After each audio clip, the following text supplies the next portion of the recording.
Baruch atah Adonai HaMevorach. Baruch Adonai Hamarach Leolam Va'ed. Baruch atah Adonai Eloheinu melech haolam, asher bachabanu mikol ha'amim, v'natan lanu et Torato. Baruch atah Adonai noten haTorah. Amen. Vanefen vanisa hamipara derech yamsu kaasher diber Adonai elai vanasov et hasei yamim rabim vayomer Adonai elai lemor Rav lachem sof et ha'hazeh pinu lachem safona ve'ata'am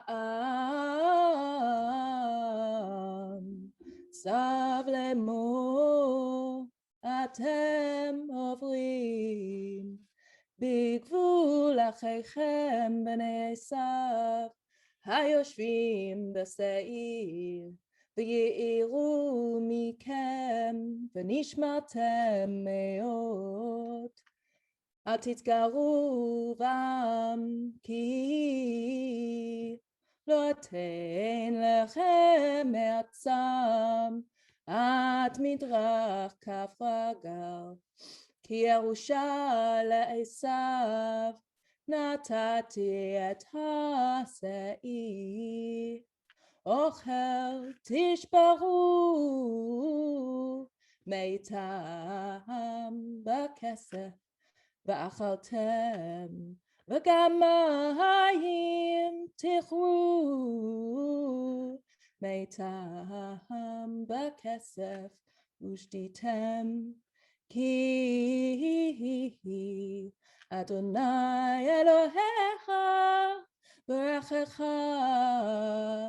בכל מעשה ידיך ידע לכתך את המדבר הגדול הזה זה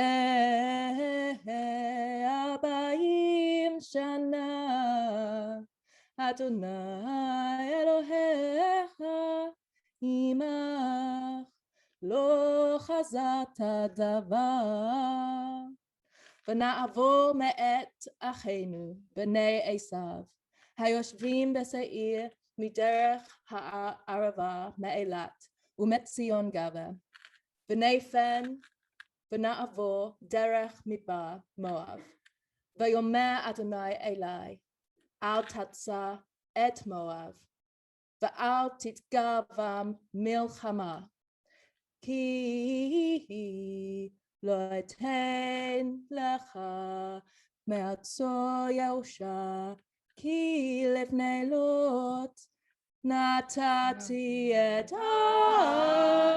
ירושה.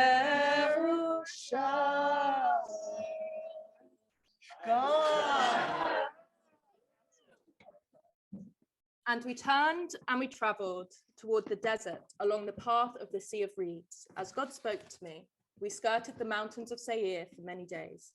And God said to me, for you all, it has been hard to skirt this mountain. All of you turned to the north. And the people were told, you passing through the border of your siblings, the children of Esau, the ones who sit in Seir. They will be in awe of you. Protect yourselves. Do not provoke them, because I will not give you from the land, even a path the size of the sole of a foot, because the inheritance I gave to Esau was the mountain of Seir. Buy food from them with money and you can eat it. Also water you will accrue from them with money and you can drink it, because your God has blessed you in all you've done with your hands. Noticing your wandering in this great desert these 40 years, your God has been with you. You have lacked nothing. We crossed over from our brother, children of Esau, the settlers of Seir, by way of the Arava, from Eilat and Etzion Geber. And we turned and marched via the Moab desert. God spoke to me, do not bother the Moabites or provoke them to war, because I will not give you their inheritance, because the people of Lot are who I gave the inheritance to. So as opposed to a traditional haftara, a reading from the prophets, later on in the Hebrew Bible, which traditionally comes at this spot. We have a Kehillah minhag, a tradition that sometimes we do an alternative or creative haftara. And I think Fran has really run with that and given us something special. So I'm very excited to hear that. So Fran's going to introduce it. And then her sister Helena is going to read that alternative haftara for us. So I'm actually going to get out of here so that Helena, you can come up and take my spot. And then the mic is for you to introduce.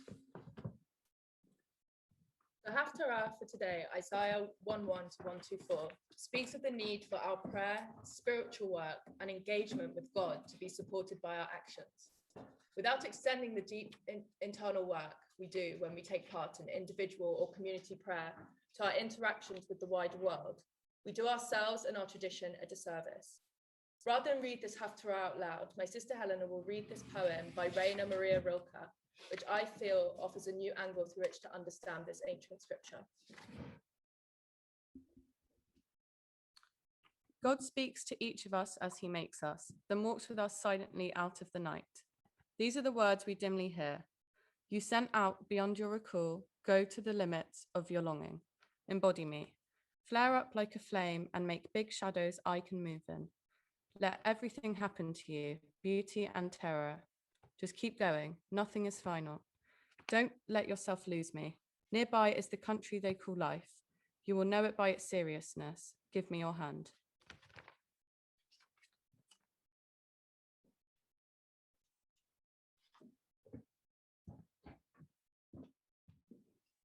When we decide to become B'nai Mitzvot, children of the commanded good deeds, we do so by reading our ancient narrative that has been with us forever, and we write our own interpretations of these words. Just as we, the Jewish people, are woven through the pages of the Torah, so too is it woven through us. It is this that I hoped for when I decided, age 25, to finally become Bat Mitzvah just after my 26th birthday. One of the things that has always struck me about Judaism is the incredible history our tradition holds and the ways in which we safeguard this history. By becoming Bat Mitzvah today, I am writing myself into our history, and by doing so, I ensure I will never be lost. It will never be lost. For this opportunity, I am eternally grateful. As with all sections of the Torah, it is impossible to understand a portion without placing it within the wider Torah story. This portion addresses B'nai Yisrael, the children of Israel, as they wander in the wilderness searching for the promised land. They are told by God that they will be entering Esau's land, and they must be sure to pay their way. Without context, this portion reads as a story of the exchange of goods, a simple lesson by God in how to distribute resources, and perhaps a story of land ownership too. Yet our understanding of who Esau is and what he experiences changes this land's meaning, and with it tells us a more complex story. Esau and Jacob, later known as Israel, were brothers, the sons of Isaac and Rebekah. Esau, being the eldest of the twins, was promised the familial birthright, meaning he would one day replace his father as head of the family. Through a set of cunning maneuvers, Jacob managed to trick their blind and aging father into promising him the birthright by covering his skin in fur to mimic the skin of his hairy brother. In tricking his way to procuring the birthright over his brother, a schism forms between the two brothers, leaving a legacy of betrayal and deceit. In this new light, the insistence from God that B'nai Yisrael, the children of Israel or Jacob, will pay their way for every morsel of food they consume and every drop of water they drink when entering the land of B'nai Esav, the children of Esau, speaks to an ever-prescient moral conundrum. How must the ancestors of the oppressor relate to the oppressed? How does the legacy of oppression live on in these ancestors? There are many lessons we can learn from this story. As always, the Torah forces us to think deeply and to confront the most urgent questions of today, using words of the past. But when first reading this portion, I immediately thought of reparations. Reparations for the ancestors of Black people forced into slavery, who in many countries, and particularly in the UK and the US, are still funneled at an alarming rate through the prison system.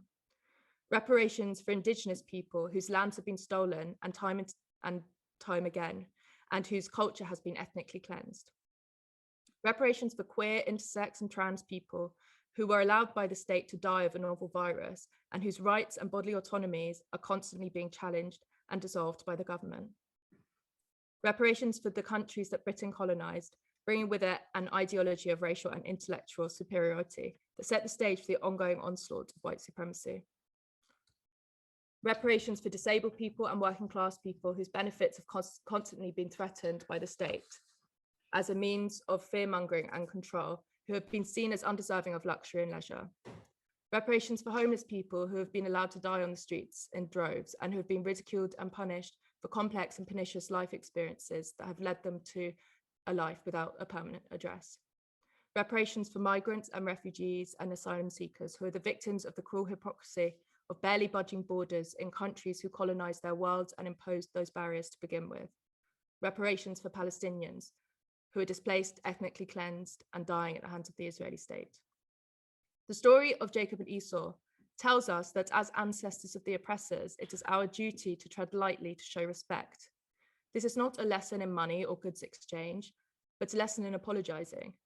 If you peel back the layers, what is often underlying questions around reparations is the issue of lost history and lost opportunity. The loss is not merely of material goods, money, housing, and land, but it is of what those things are vehicles for. The loss of a house is the loss of physical shelter, but it is also the loss of memories. The loss of land is the loss of opportunities and income, but it is also the loss of a spiritual connection to the space one inhabits. Having the privilege to place myself in my ancestral narrative by studying for my Bat Mitzvah this year makes this portion ever more poignant when I think of those whose narrative has been stolen. Us Jews are, of course, no stranger to this experience. It is with this in mind that I will say, I could not be prouder to be a member of this community, filled with the true diversity of Jewish life, committed in words and actions to a better, more just world, speaking truth to power and never backing down, and standing behind its members in true acts of solidarity. Thank you for letting me be part of this true Kehillah. This is all compounded by the strong and decisive and inspirational leadership that Rabbi Leah consistently exhibits. I could not be more grateful to have been their student this last year. Leah has long been a role model of mine, having been lucky enough to know them since my first year leading on LJY's summer camps. I witnessed the places that rabbinical leadership can take us to by watching Leah teach Torah to grumpy 15-year-olds, managing to enchant them into willful silence, and watching them comfort homesick 8-year-olds with their joyful spirit and kind manner. Leah inspired me to hopefully one day follow in their footsteps and train to be a rabbi myself. Thank you, Leah, for being your inspirational self and for letting me be inspired by you. Lastly, thank you to my friends and family who have come today and those who are watching on Zoom. Hello. These are not the circumstances in which I would have wanted to share this day with you, but I'm so grateful that you have showed up regardless. A particular thank you to my mum, who, despite not being Jewish herself, has always shown up in unwavering support for my Jewish endeavors and has taken part in everything with absolute joy. This includes lighting the Hanukkah candles and saying the prayers without me one evening when I was out and not able to light them at home. She is what we like to call Jewish adjacent. Thank you to my sisters, Laura and Helena, for being my best friends and my biggest cheerleaders. It's an honor to be your sibling. And lastly, thank you to my lovely partner, Esther, who went all the way to Temple Fortune with her equally lovely mother to buy me Bat Mitzvah girl helium balloons. You are the world's best Bat Mitzvah party planner, and you are making sure that I don't miss out on an inch of the excitement and embarrassment that every 13-year-old doing their B'nai Mitzvot felt. L'chaim, everyone. And I just wanted to say a few words to you before we hear from your mom, from Christina, as who should get the final word. And then we're going to sing you off with Simon Tov Mazel Tov with hopefully a joyous round of singing. And then we'll have some concluding blessings, and we'll say Kiddush with everyone here on Zoom and get to go out into the hopefully great blue wide world. And I think you have other people coming to join us and other Kehillah members. So you've brought a lot of joy to us just in getting to bring us your simcha, your joyous occasion for us to be a part of. So you said thank you to Kehillah for letting you be a member. Thank you also for letting us be the vessel that takes you to this next era in your life. And yeah, I just wanted to say a few personal words, which is that I've known Fran, I don't know how many years, but at least half a dozen, as in 6. And I met Fran on Kadima summer camp, as she mentioned in her Devar Torah. And the thing that I was struck by about you, Fran, and I think it just continues to grow out of your character, is your coolness and your competence. Meaning you were running, I don't know if it felt like this internally, but you were running the group of oldest campers who live off site in some really flooded tents on the grounds. And half the time they are crying because their feet are wet, and half the time they're crying because they're 15 and 16, and that's a really hard age to be. And you were roshing, as in co-coordinating that crew, and you would come into main site, and I was the rabbi and the welfare officer, and I would just think, Fran just is so cool, and she just seems like so calm about the fact that like her group of campers is like got to be the hardest crew to like wrangle and maintain and make them feel healthy and safe and well. And that is only, I think, grown in my experience of you, because then also I've had the privilege of overlapping with you in 2 other Jewish spaces, which is Namod, the activist space that you and I, and also your partner Esther and other folks probably here are part of, which has been really wonderful. And we've just become co-organizers together, really peers in that effort. And I've learned a lot from you about how you have taken over on the education team many of the anti-Semitism tasks, the reflections on how anti-Semitism impacts us as Jews, and how we still need to show up with and through that for others, from a place of our own insecurity and also our own desire to heal. And that overlaps with this other space, with Kehillah, with getting to sit with you weekly for several months, which was a real pleasure for me, especially in the heart of lockdown, to have like your weekly face on the Zoom for that hour. And we learned Judith Butler together. We learned Mefarshim, the Rashi, and all the medieval commentators on not only Fran's Torah portion, but on the Torah portion that she spoke about so beautifully behind that, which is Jacob and Esau's childhood and adolescence, and that fundamental breakage that leads to that kind of ancestrally inherited oppression that comes to the descendants in Fran's Parsha today. And so we went wide and we went deep. And I think that's what true Chavrutas, true Jewish study partners do. And I just wanted to thank you for letting me along in that journey. And one final word, I think if I could wish you anything, it would be that you make true the sentence that I think may have slipped some of us by in the middle of that Devar Torah, where Fran said something like, the Torah urges us to ask contemporary and pressing and present questions that are in our lives.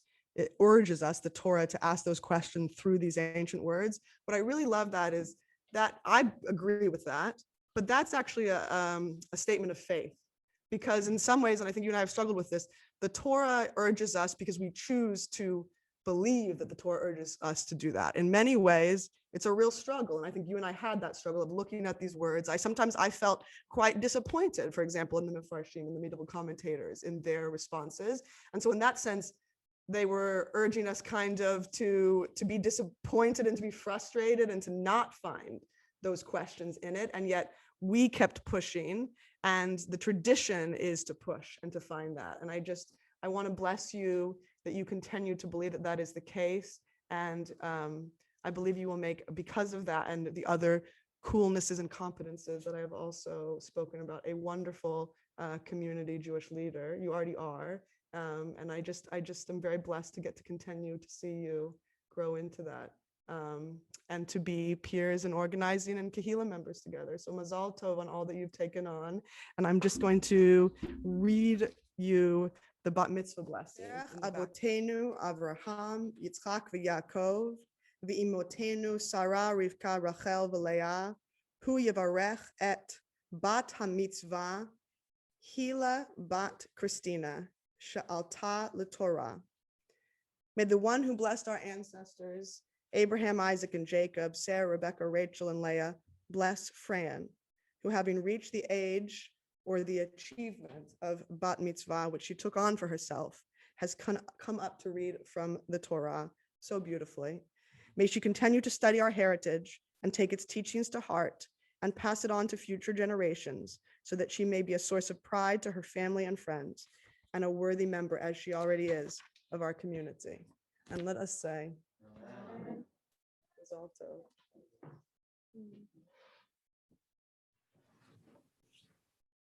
So Fran didn't give me very much notice that I had to say something. So that's probably a good thing, because I would have sweated over it if she had.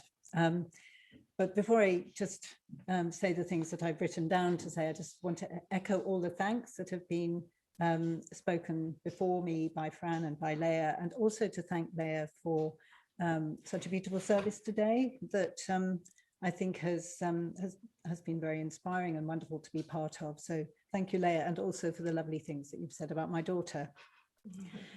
So I want to say something about Fran's courage and her principled approach to life, her activism, her love of beauty and poetry, her struggles and sensitivities, how she has learned to look after herself, to face difficulties, struggle to understand them and succeed in doing so, her gifts and her willingness to share them, no more than that, her commitment to sharing them, her rounded humanity and acceptance of the imperfection that we all share, her emotional intelligence and grace, how important family is to her, how she had to overcome the fracture of the family into which she was born, and how she found a second family in liberal Judaism, in which she has thrived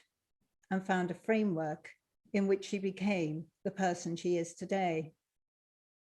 How her decision to have a Bat Mitzvah at the age of 26 says so much about her, her willingness to embrace tradition without slavishness to convention, her desire to mark rituals surrounded by friends and family, her sociability, spirituality, and gift for friendship, and a reminder to all present, friends and family alike, that we can come of age at any age and will continue to do so all our lives over and over.